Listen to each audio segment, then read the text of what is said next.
Let's ramp.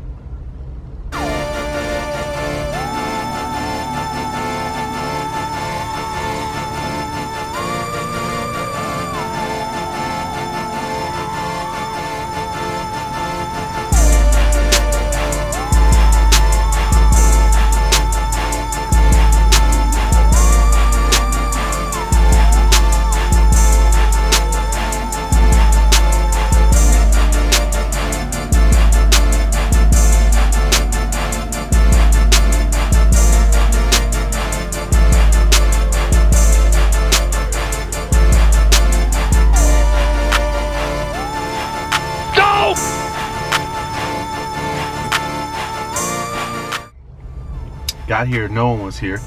Then 5 minutes later, 10 cars show up. Like, literally, hella cars. And some cops over there chilling in the corner. I don't know. Anyway, got 3 batteries in, had a crazy fail-safe, snapped everything.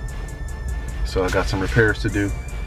Trying to get everything ready and kind of tuned for Atlanta in a couple of weeks. So we gotta order some parts now and get ready. But yeah, good times. Guess I'll get back to work now and see y'all on the next one, I guess. Later.